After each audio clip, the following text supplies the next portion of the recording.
G'day guys, welcome to another layout. Thank you for joining me.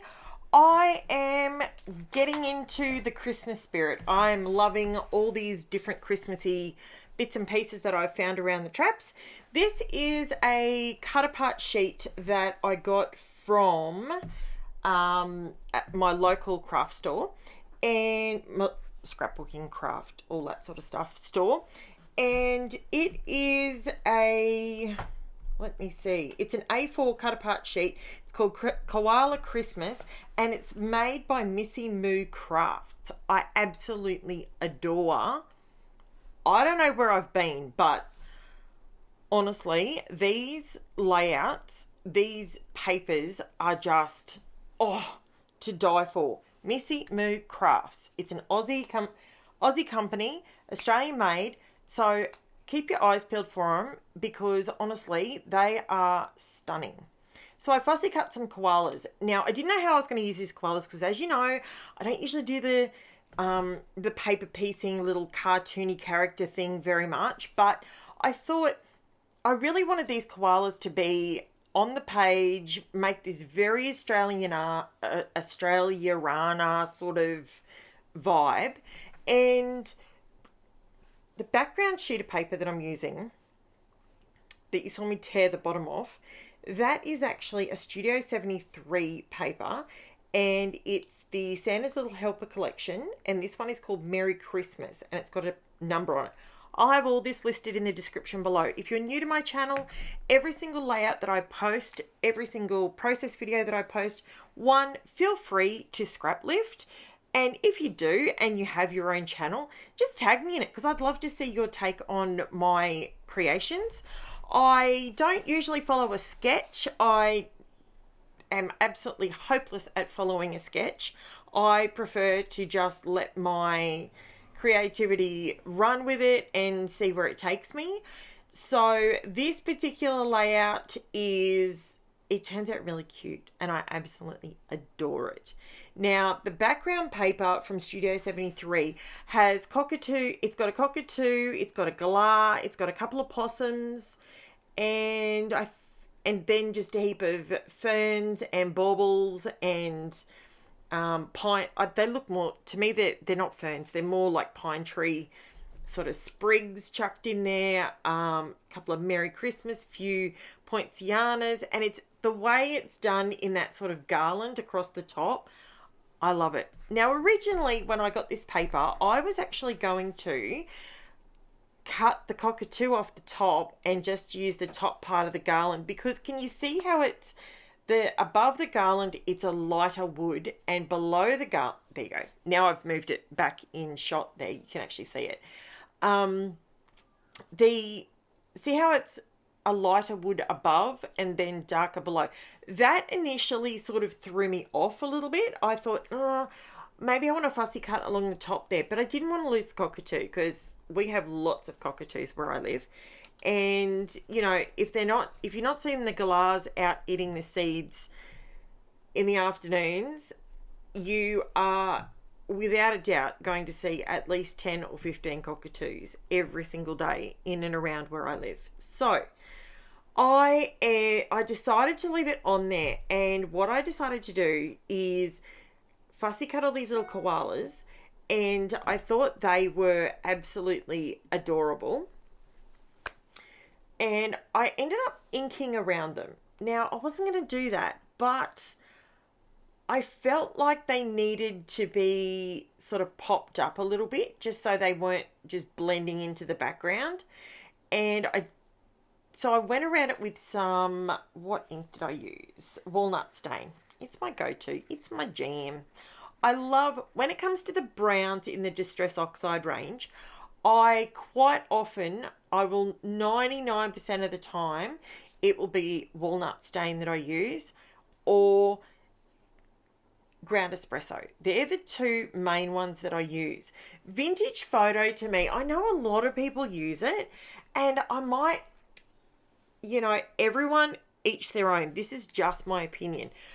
Vintage photo to me quite often comes out with more of an orange tone to it, and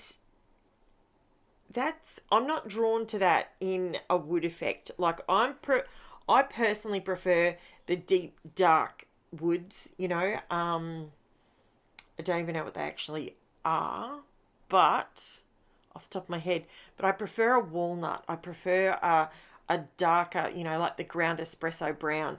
I just feel like, for instance, you can see the bottom of that wood, the off to the left hand side. You can see how I've put that inking along the edge. See how it just, I don't know, it hits right. It's the right color.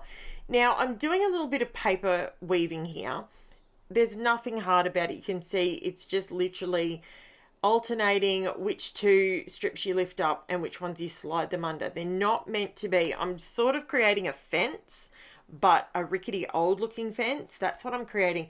And I got this wood effect. I got that out of the MINTAY Papers wing book. If you've been here for a little bit, you may have noticed a couple of weeks ago I picked this one up, and it is beautiful. It's got a heap of different wood textures in it, and I find Christmas, especially for us Aussies, Christmas is really easily, you can use all different tones of wood, because Christmas for us is summer, and you know, summer outdoors, you know, that sort of thing. We don't really lean towards snow. We do have our Christmas hats, we have all that sort of stuff, we have our stockings, we do all that exactly the same as everywhere else in the world.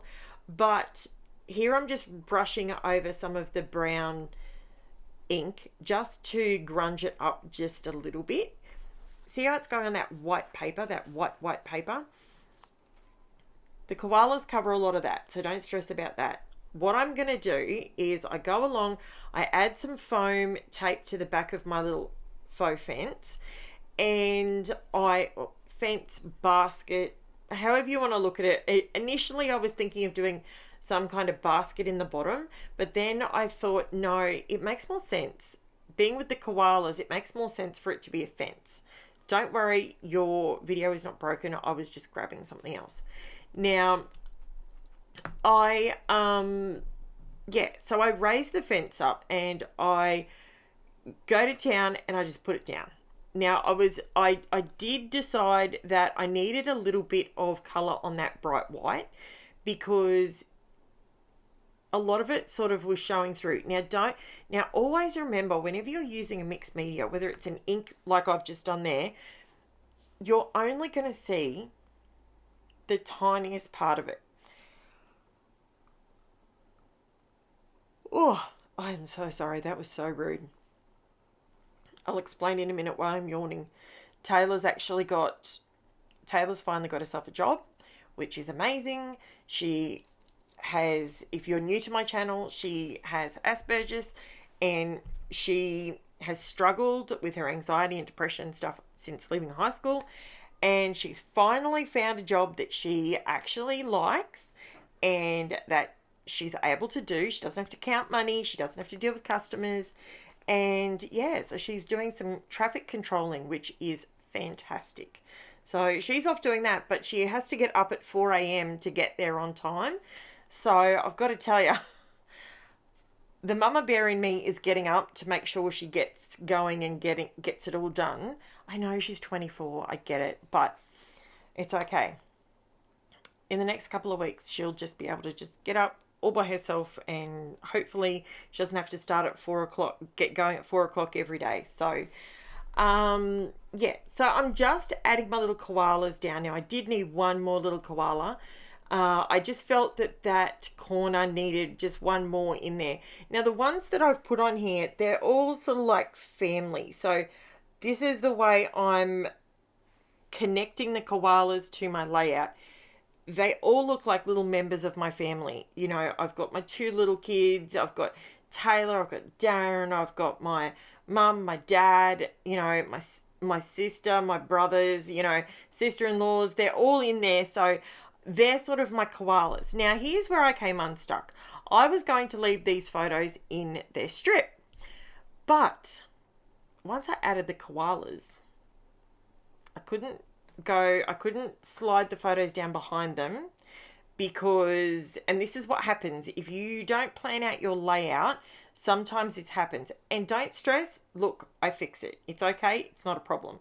But had I have been a little bit more on the flow with this, I would have realized that these photos were going to need to slide behind the koalas, or they would need to be trimmed down. Now, I print my photos with a white border these days because years ago, like I'm talking 20 years ago, it was always a borderless photo, and you would back the photo and you would do that and not a problem. But I have since realized that that's actually just an extra waste and an extra expense that you don't need to go to if you print your borders white borders, or, you know, then you can color them whatever you want to do. Now, I realize what I just said and what I'm doing. Apologies. What I'm doing is two different things. I had to do it on this occasion because I had to cut the photos down. So, I popped the photos down. These are some photos. Gen 1, this is our family Christmas that we have, and where it's all of our family and extended family, the whole 9 yards. And Jen, believe it or not, guessed the correct amount of numbers for the lolly jar. And she got the lolly jar, and it was as big as her. And believe you me, she gave that thing a fair crack. The one thing about Jen is she might exercise and do gymnastics like the best of them. She's got herself a 6-pack, 8-pack that any adult woman would die for, right? But boy, can she throw down lollies and chocolate. She loves it. Absolutely. She loves them. So apologies for having my phone in the shot there. I'm so sorry. My mother-in-law had called me and I was having to answer her.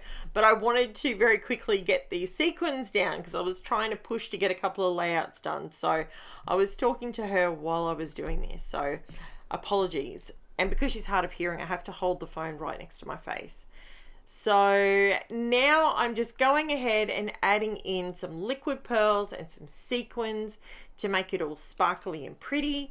And then I decided and this is where I don't have a nice claret red that I can put through as a liquid, like that's liquid pearls or Nuvo drops or any of those sort of liquid options. And I love using the combination of sequins and liquid pearls together and flat back pearls. I like using them as a combination, and I didn't have any, so I decided that I would do my trick of putting the it's a thick bodied acrylic paint, and this particular one, it's thicker, but it doesn't say that it's thick bodied. Like I've got the 3D, the dimensional paints, they hold their shape beautifully put through a fine liner bottle.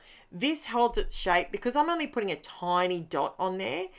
It's giving all the little cherry dots and baubles, and I suppose you'd call them, maybe they're not really cherries, they're more let me think, what is it? They're kind of like cranberries, but they're not, if that makes sense. So I just wanted to add a little bit of dimension with a little bit of red, just to add a little something extra and bring the page alive. And I've gone around the edges with the brown paint, with the brown ink, and that's pretty much, I'm pretty sure I'm just about done. Now my title I'm leaving as the Merry Xmas that's on the actual paper. You don't see me do that very often because I like to add my own title, but this one just lent itself to leaving it in there. Now I do go over with the glossy accents to get these lights and some of the baubles to get them to shine. It gives you added dimension without bulk, and that is a great trick to learn. Honestly, if you have never used glossy accents and you like shiny, shimmery goodness like I do, get yourself a bottle. I know if you're buying a bottle, if you buy the large bottle, here in Australia, it's about $13, something like that. But it goes forever. I use it so liberally, and I've only just finished my second bottle in 18 months. So, yeah, trust me, do it. It goes a long way. You can also use it as glue for your sequins or anything like that as well. So here is my zoom in so you can check it all out. Don't forget to like, subscribe, do all the YouTubey things, leave me comments, all that sort of thing. I do have a buy me a coffee link in the description below if you would like to help support my channel by buying me a coffee, and that helps me replenish my supplies. Thank you so much for watching, everybody. I hope you enjoyed this one, and I'll have everything listed in the description below, so you can grab your own little koalas if you like them, and with all their little presents and their little cute noses. And thank you so much for watching, and I'll be back to chat with you again tomorrow. Bye for now, guys.